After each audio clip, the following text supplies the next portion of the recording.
사랑하는 남양주 참사랑 가정교회 식구 여러분, 안녕하십니까? 한 주간 어떻게 잘 지나셨습니까?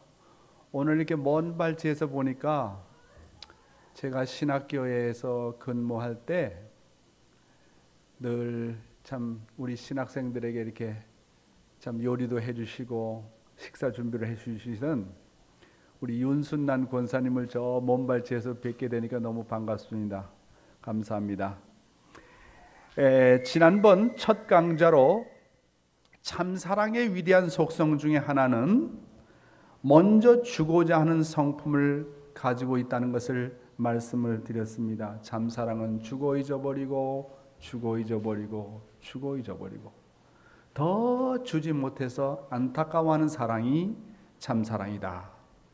두 번째 강좌는 참사랑은 희생하고 잊어버리고 희생하고 잊어버리고 더 희생하지 못해서 눈물까지 흘리는 그런 성품을 가지고 있는 사랑이라고 말씀드렸고, 세 번째는 참사랑은 원수까지도 사랑하는 성품을 가지고 있다고 말씀을 드렸습니다.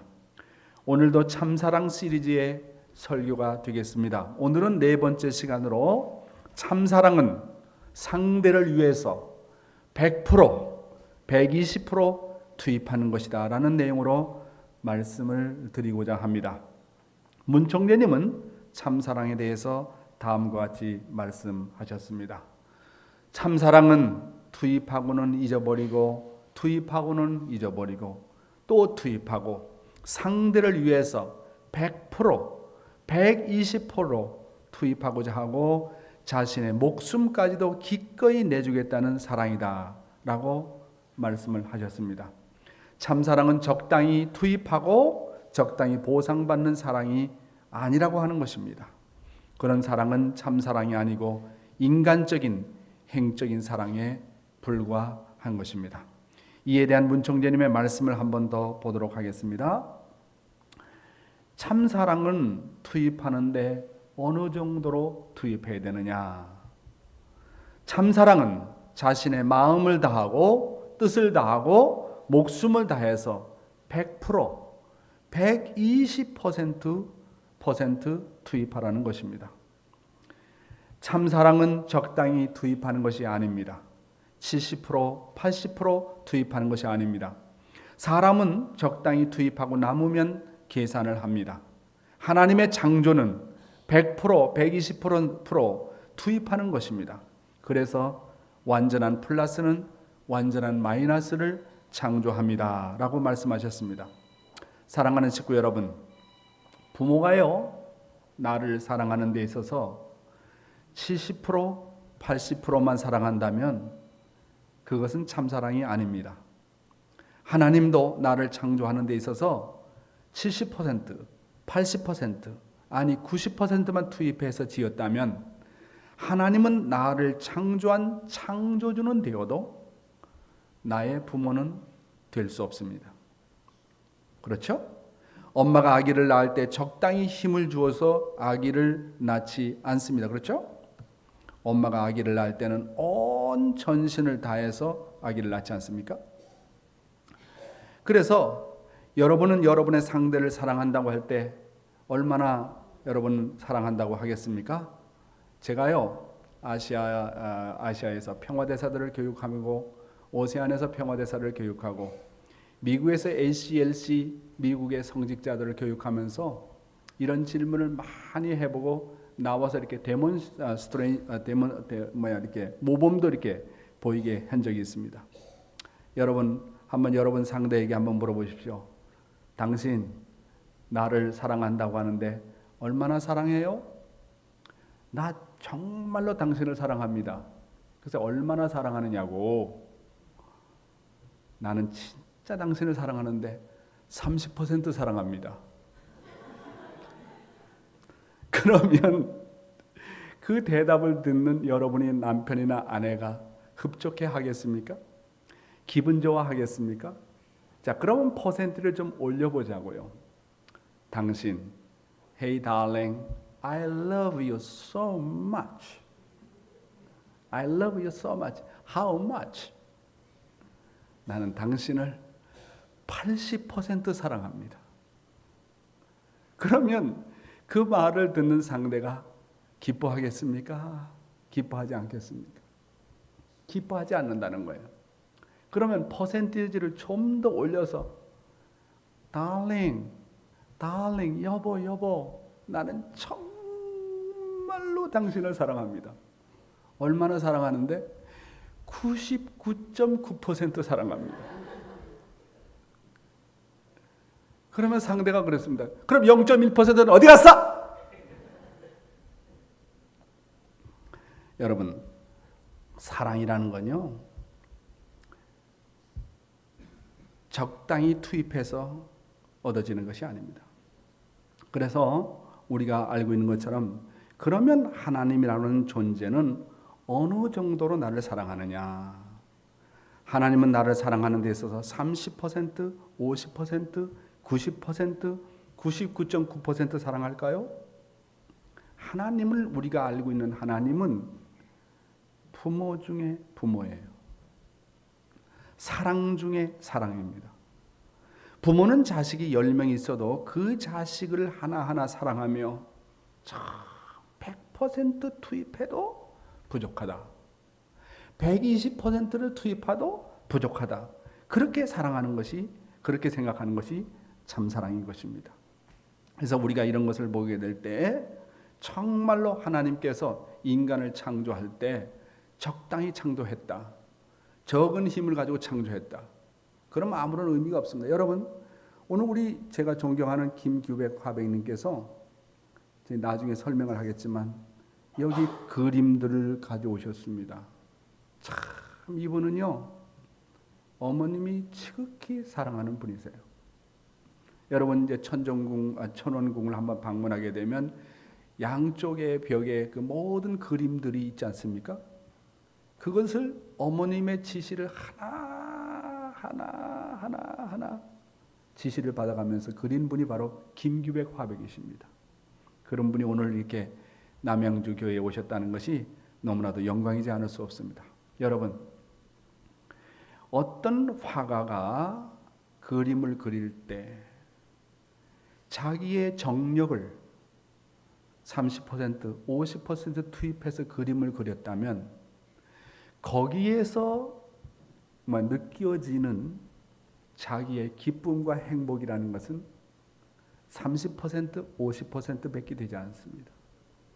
그러나 작가가 온갖 정력을 다해서 밥 먹는 것도 잠자는 것도 초월해서 혼신을 다해서 100%, 120% 투입했다면 거기서 느껴지는 행복이 100%, 120%로 다가오는 것입니다.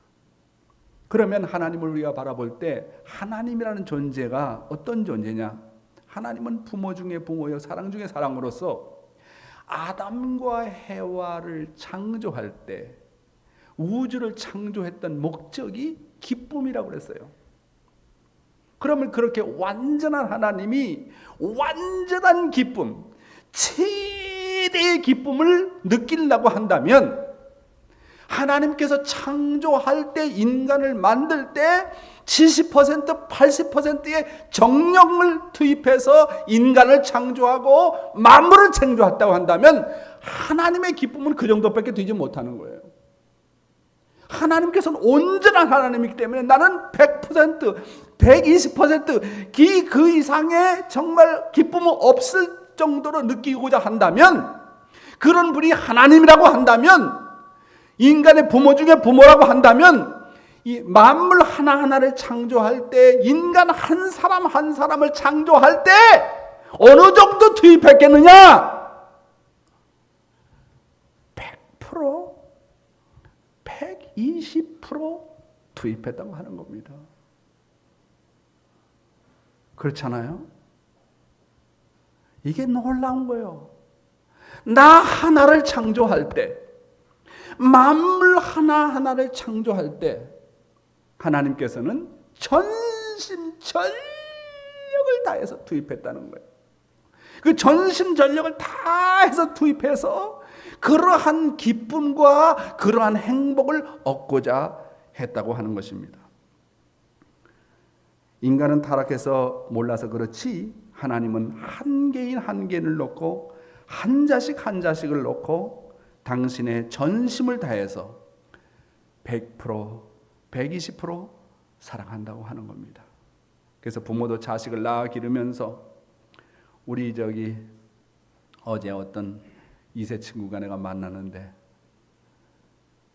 자기 형제가 6명이래요. 야, 많구나 6명이면. 근데 엄마는 6명이든 8명이든 10명이든 엄마는 한 자녀 한 자녀에 대해서 100%를 투입하고 120% 이상을 투입하고 싶어하는 마음을 갖고 있습니다. 그럼 그런 마음이 어디로부터 나왔겠느냐 하는 겁니다. 인간은 하나님을 닮아났어요. 인간의 그러한 성품이 어디로부터 왔겠느냐 하는 거예요. 그거는 하나님으로부터 왔다고 하는 것입니다. 그래서 하나님은 모든 사람을 다 포기할 수 있어도 하나님은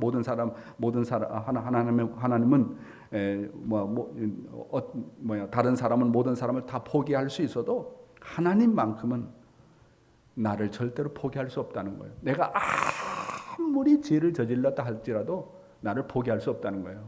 왜? 당신의 자식이기 때문에 그런 것입니다. 그래서 내가 지옥에 떨어져도 죄를 짓고 아무리 험한 자리에 떨어져도 하나님은 나를 구원하기 위해서 피를 흘리고 땀을 흘리고 눈물을 흘리고 수고하신다는 것을 알아야 되겠습니다. 이것이 바로 사랑의 본성이고 부모의 마음인 것입니다. 자, 여러분, 하나님의 사랑은 투입이라고 하는 내용을 창세기 1장 1절에서부터 31절을 보고 좀 설명을 드리고자 합니다. 하나님은 6일간의 창조에 대해서 나와 있죠. 첫째 날은 공허하고 혼돈한 가운데 낮과 어둠을 창조하시고, 둘째 날은 하늘을 윗물과 아랫물로 나누시고, 셋째 날은 육지와 바다를 가르시고 식물을 창조하셨다고 했습니다. 넷째 날은 해와 달과 별을 창조하시고, 다섯째 날은 어리와 조류를 창조하시고, 마지막으로 여섯 번째 날은 가축과 기는 것과 땅의 짐승을 종류대로 만드셨다고 하셨습니다.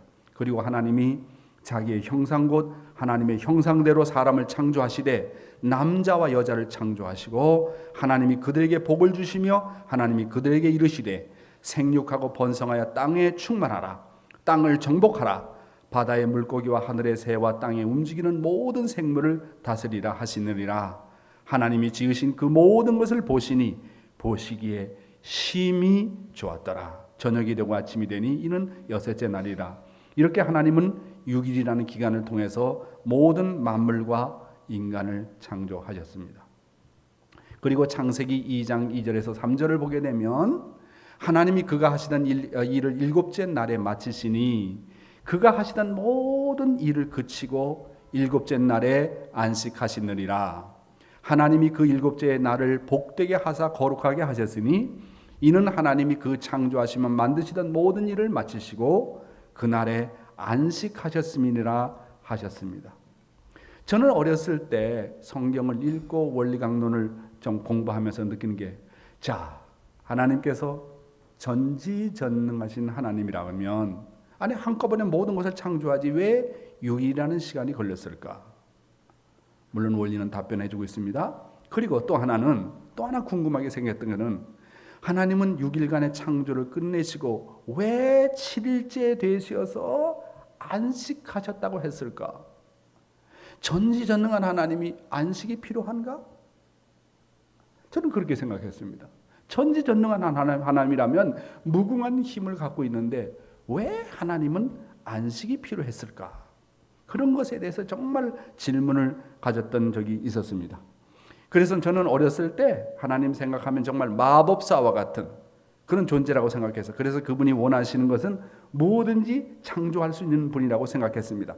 금 나와라 뚝딱 하면 금이 나오고 은 나와라 뚝딱 하면 은이 나오는 것처럼 그렇게 저는 하나님의 창조를 오해하고 있었습니다. 그런데 저는 참아버님의 말씀을 듣고 참아버님의 참사랑의 속성을 알고, 야, 하나님의 창조가 얼마나 위대한지를 다시 한번 깨닫고 하나님의 창조에 대해서 정말로 존경과 경애를 정말 하지 않을 수밖에 없는 그런 경험을 했습니다. 자, 이것을 좀 더 설명하기 위해서, 사랑하는 식구 여러분, 엄마가요 출산할 때 고통이 있는 이유가 뭔지 압니까? 많은 사람들이 얘기합니다. 여자가 해산할 때 고통을 겪는 이유, 엄마가 배가 아파서 아기를 낳을 때 고통이 있는 이유가 뭐냐? 어떤 사람은 얘기합니다. 여자는 죄가 많아서 해손에 고통이 있다고 합니다. 그럴까요? 여러분, 기독교는 이것을 이해를 하지 못해요. 오직 원리만이 이것을 명시해 주고 있어요. 우리 식구들도 이걸 몰라요. 왜 하나님께서 1일부터 6일간의 창조를 끝내시고 마지막 6번째 날까지 창조하시고 7일째에 안식하지 않으면 안 되었을까? 이거는 심정의 논리가 아니고는, 이거는 사랑의 논리가 아니고는 이해할 수 없는 그런 말씀입니다. 예를 하나 들어보겠습니다.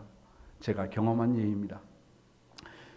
저는 한일간에 결혼했고, 여러분 제 부인을 보셨지 않습니까? 키가 짤따막합니다. 5살에 피아노를 시작해서 피아노 공부를 계속 해가지고 북해도 구시로에서 피아노를 잘 친다고 소문이 나가지고 저 도쿄까지 가가지고 무사시노 음악대학, 무사시노 온가쿠 대학에 들어가서 피아노를 전공, 4년 동안 일생을 피아노를 친 사람입니다. 대학교 4년 때 입교를 했죠요.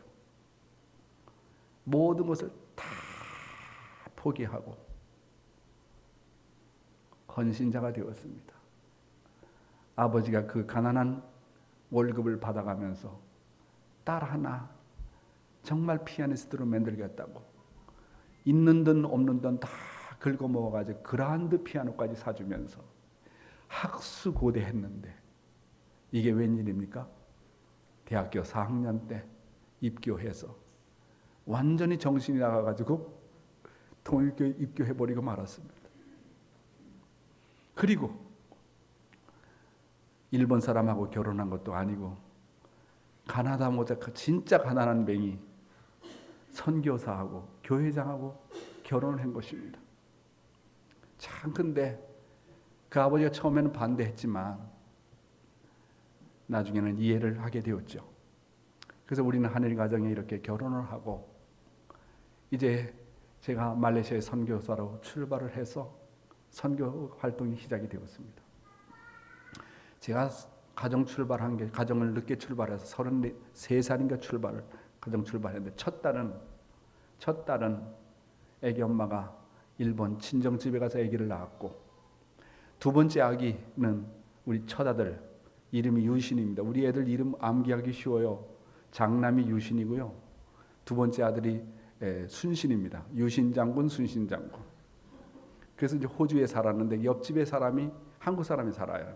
근데 우리 애들하고 이제 같이 교류를 하는데 하루는 그 집에 가서 노는데 네 이름은 뭐가? 경상도 사람입니다. 유신입니다. 네 이름은 뭐가? 순신입니다. 그러니까 우리 딸이 들어오니까 네 이름은 관순이가 그렇게 얘기할 정도로 우리 딸은 지선인데 우리 아들 유신이가요. 저 보세요. 제가요 머리가 이렇게 큽니다. 다른 사람에 비해서 머리가 커요. 그래서 이제 우리 애기 엄마가 이제 첫째 아들을 임신을 했는데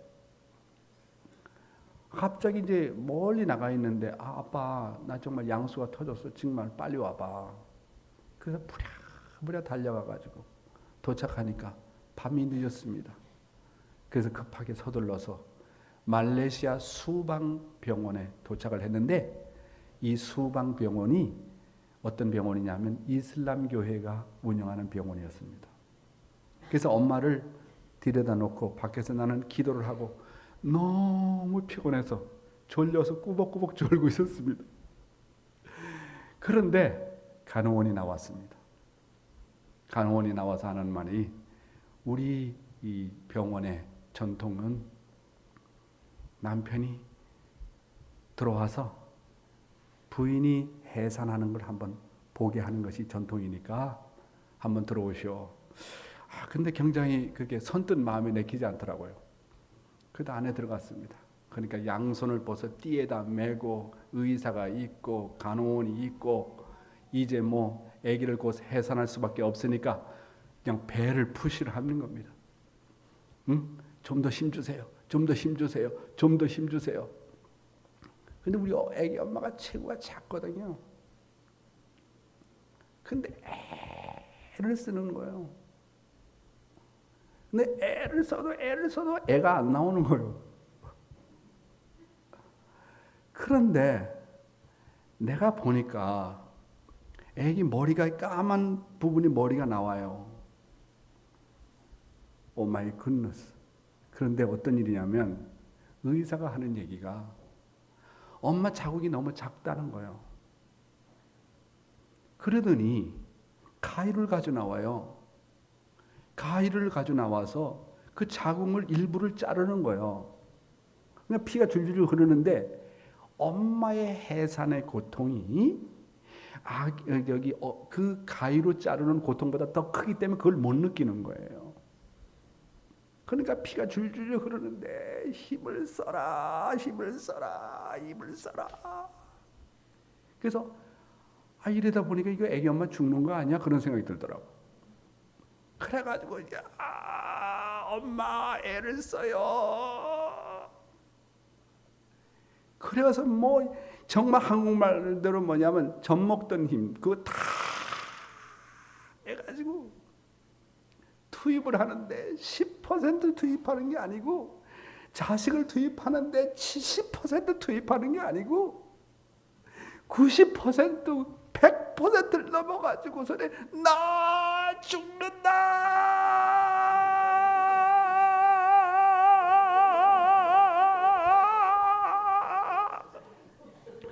막 흰 눈동자가 올라가요. 이렇게. 이렇게 해서 죽는 거 아니야? 그래가지고 나 죽었다. 그러니까 애기가 쑥 나오더라고요. 그런데 애가 머리가 커요. 날 닮아서. 제가 거기에서 깨달은 게 있습니다. 하나님의 말씀 공부를 하면서 깨달은 게 있습니다. 왜 여자에게 그런 해산의 고통이 있었는지 이유를 알고 눈물이 났습니다. 왜 그런지 아십니까? 왜 엄마가 아기를 하산할 때 70%도 아니고 80%도 아니고 자기가 있는 힘, 없는 힘, 죽는 힘까지 다 했을 때 아기가 출산이 되느냐 하는 거예요. 깨달았습니다.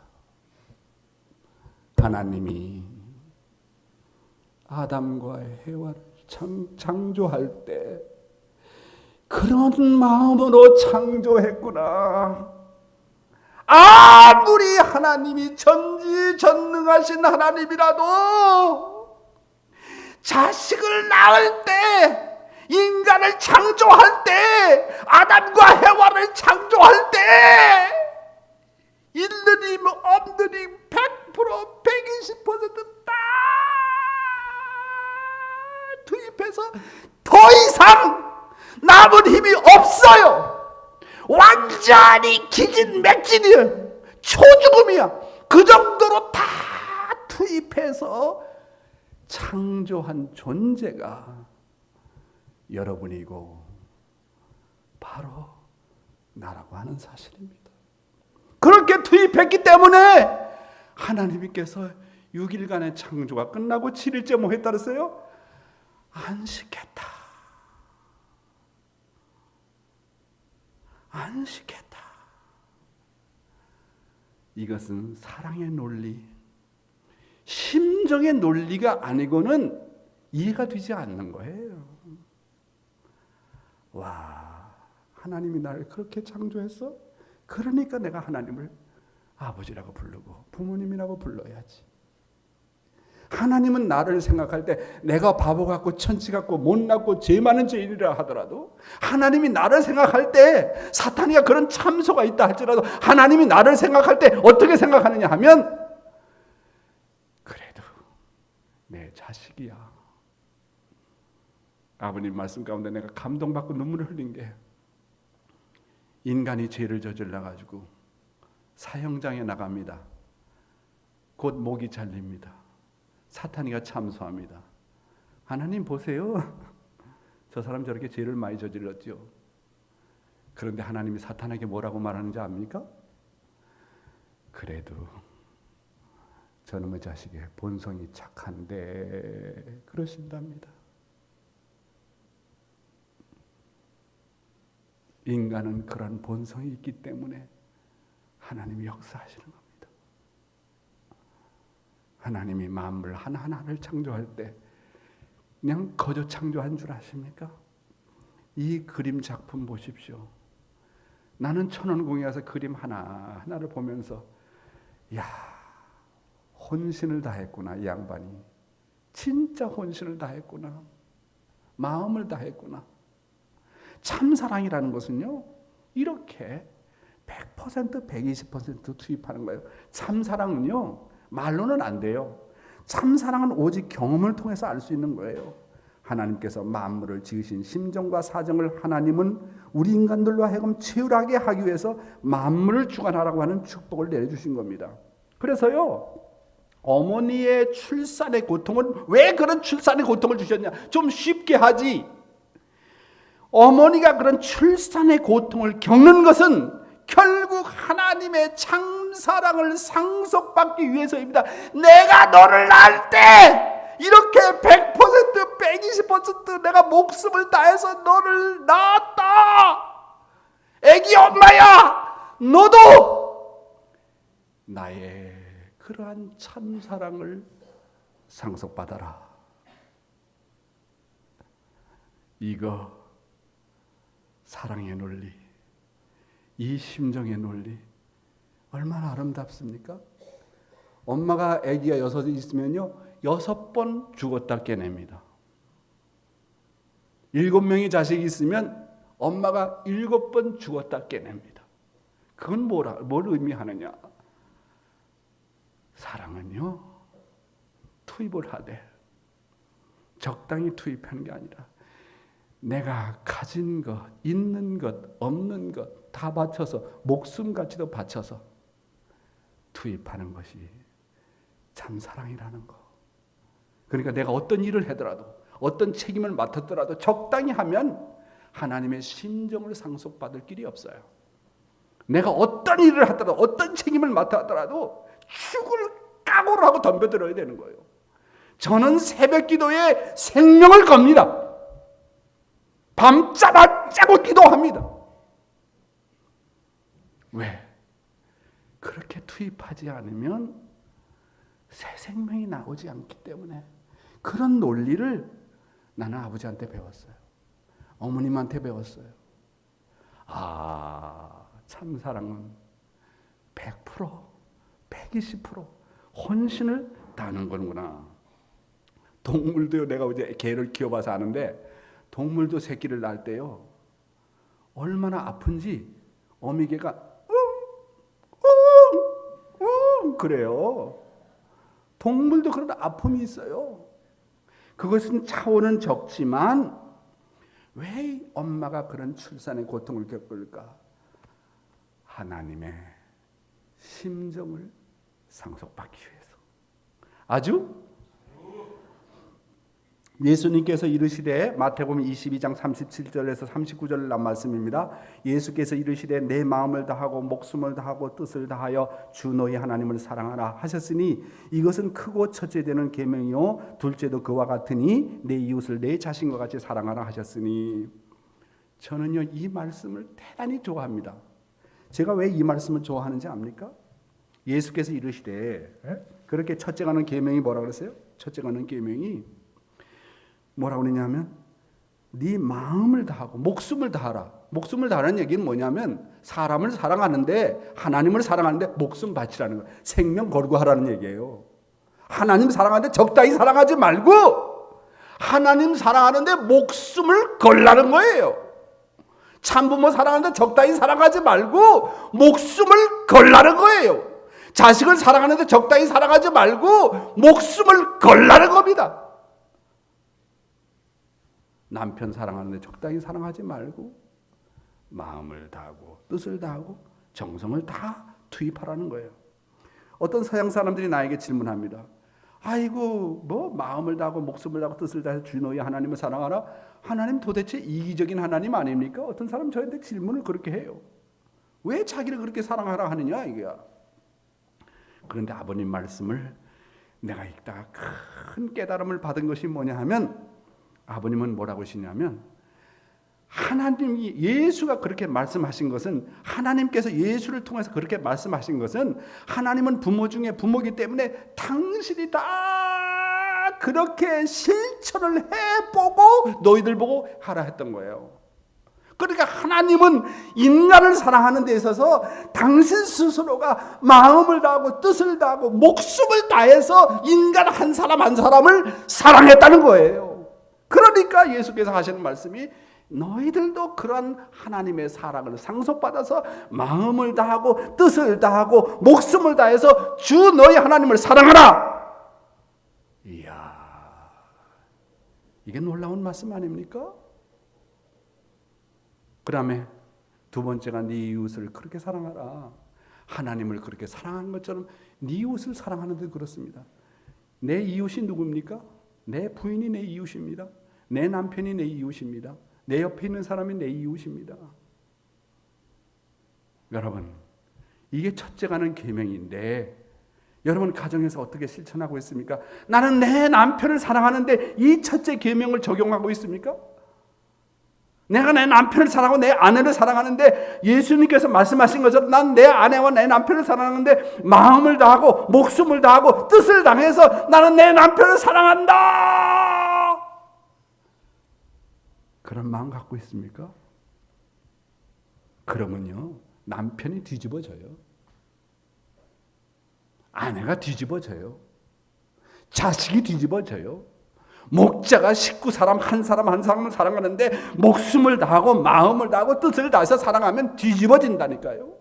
변하지 않는 사람이 없어요.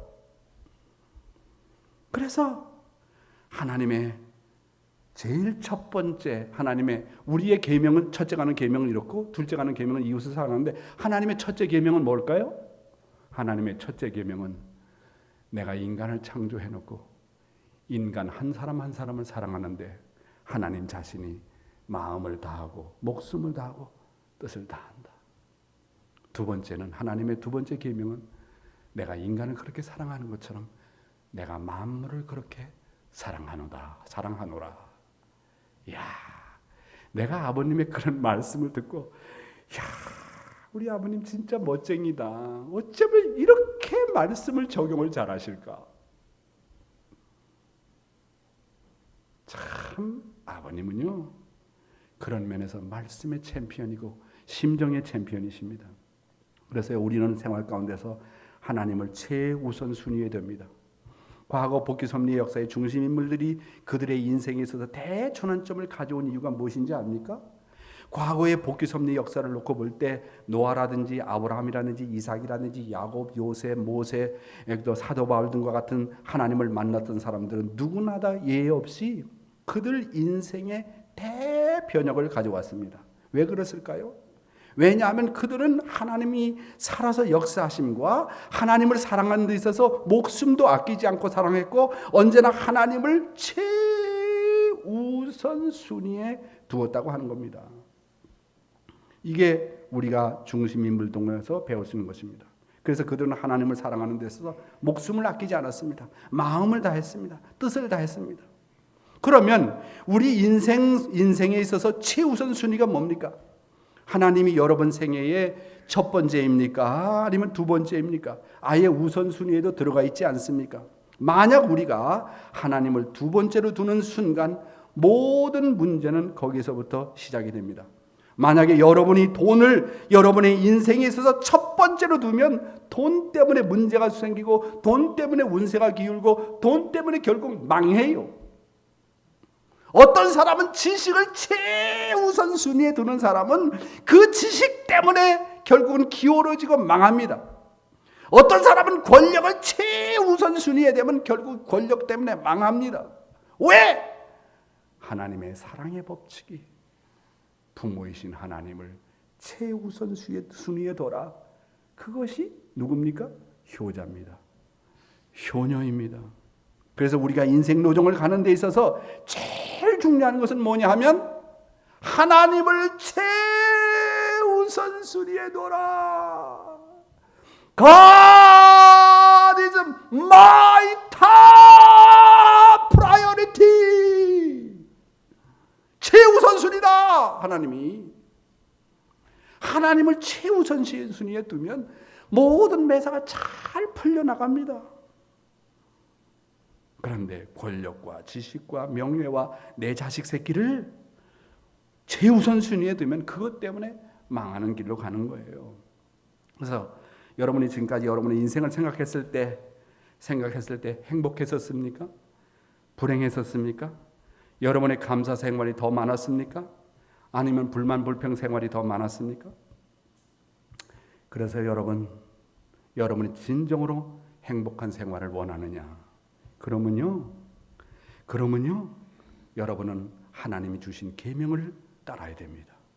예수님께서 말씀하신 것처럼 여러분의 생활에서 하나님을 최우선순위에 두어야 됩니다. 여러분 한번 시도해 보지 않겠습니까?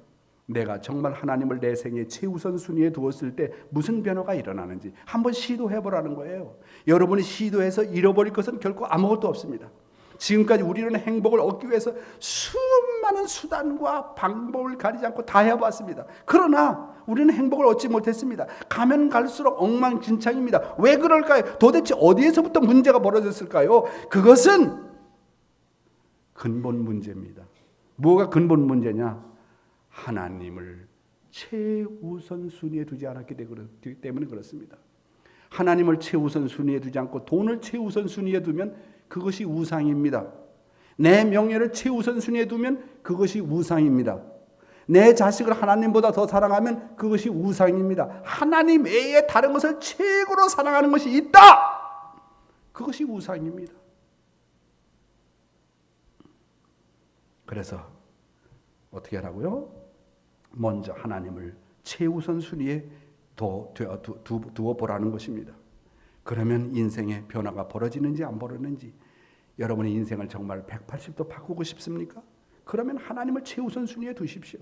그러면 누구나 예외 없이 하나님은 살아서 역사하시고 정말 나의 부모 중에 부모라고 하는 것을 깨달을 수가 있게 되는 것입니다.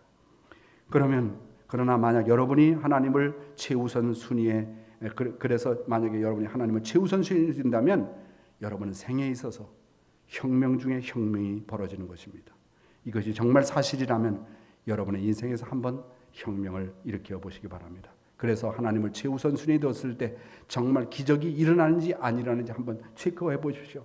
왜 우리가 성장하지 못하고 왜 우리가 다른 사람과 관계에서 문제가 벌어지는가? 그것은 하나님의 계명을 따르지 않고 하나님을 최우선 순위에 두지 않았기 때문이었습니다. 미국은 짧은 200년이 넘는 역사를 가지고 있지만 그렇게 짧은 기간에 그렇게 급성장할 수 있었던 이유가 어디 있었습니까? 그것은 영국에서 필그림 조상들이 종교의 자유를 찾아서 메이 플라워를 타고 미국에 도착해서 하나님을 최우선하는 삶을 살았기 때문입니다. 비록 그들은 배가 고프고 가난했지만 교회를 먼저 짓고 학교를 먼저 짓고 병원을 먼저 짓고 하나님을 최우선시했기 때문에 그 나라가 기독교 국가가 됐고 짧은 기간에 하나님의 놀라운 축복을 받아가지고 번영하는 나라가 되었던 것입니다. 왜 이 세상은 그렇게 복잡하고 계속해서 전쟁과 기아 등 수많은 문제가 벌어질까? 그것은 우리가 하나님을 먼저 두지 않고 하나님을 사랑하지 않기 때문입니다. 아니면 하나님이라는 이름을 빙자해서 하나님을 이용하고 있기 때문에 그렇습니다. 우리들 마음 가운데 하나님을 모시지 않으면 누구나 인간은 이기적이 되고 자기중심한 삶을 살아가게 된다고 하는 것입니다. 사랑하는 식구 여러분, 혁명 중에 혁명이 뭡니까? 그것은 타락한 세계에서 하나님은 나의 아버지고 나는 하나님의 아들이라고 믿고 받아들이는 것입니다. 그래서 우리 인생 가운데서 나의 부모이신 하나님을 최우선시하라는 것입니다. 만약에 우리가 이것을 깨달으면 그 이 순간부터 인생의 변화를 맛보게 되고 하나님이 목숨을 다하고 마음을 다하고 뜻을 다해서 우리를 사랑하신 것처럼 우리도 하나님을 최우선시하면 온갖 정성과 사랑과 100% 120% 투입하게 되면 내 인생의 변화가 가져오고 혁명이 벌어진다고 하는 것입니다. 자, 그래서 여러분 이제 가정에 돌아가서요, 이 원리를, 참사랑의 원리를 한번 적용해 보시기 바랍니다. 그래서 내가 데몬스트레이션을 시켜서 이제 외국 사람들의 VIP나 뭐 대통령이나 할 것 없이 오면, 부부끼리 오면 내가 그렇게 했어요. 여기다가 뭐냐면 나는 하나님, 참부모를 거기다 넣을 수 있고 상대자의 이름을 넣을 수도 있고, 그래서 나는 하나님을 내 마음을 다하고 뜻을 다하고 목숨을 다해서 100%, 120% 사랑해야겠습니다. 나는 하나님을 영원히 사랑합니다. 아주 이것이 시원치 않으면 10번, 20번까지 내가 반복을 시켜갔어요. 그래가지고 다들 박수치고 난리가 났습니다. 여러분 가정에 돌아가서 한번 외쳐보십시오. 나는 나의 부인 사사키 요시에를 마음을 다하고 뜻을 다하고 목숨을 다해서 100%, 120% 사랑하겠습니다. 나는 당신, 나의 영원한 당신 사사키 요시에를 영원히 사랑합니다. 나는 남양주 교회 와서 내가 결심하는 것은 나는 남양주 식구님들을 내 마음을 다하고 뜻을 다하고 목숨을 다해서 100%, 120% 사랑하겠습니다. 나는 남양주 식구 여러분을 영원히 사랑합니다. 아주?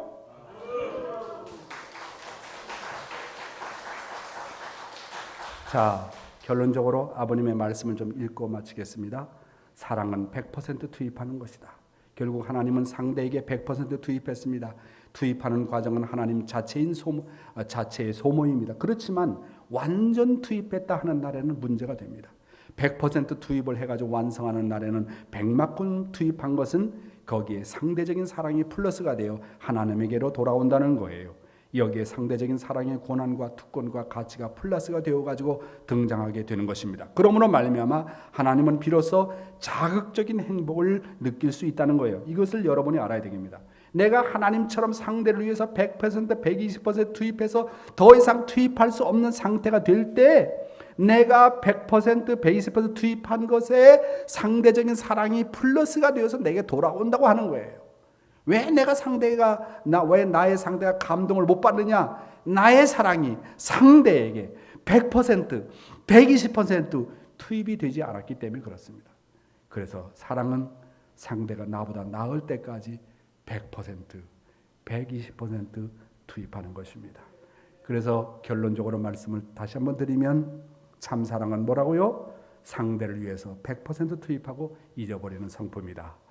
투입하고는 잊어버리고 투입하고는 잊어버리고 또 투입하고 상대를 위해서 100%, 120% 투입하고 자신의 목숨까지도 기꺼이 주겠다는 사랑이다. 이제 여러분은 집에 들어가서 여러분의 부모에게, 여러분의 남편과 아내에게, 여러분의 형제 자매에게, 여러분의 자식에게, 그리고 여러분의 믿음의 자녀들에게 이런 참사랑을 실천해 보시기 바랍니다. 감사합니다.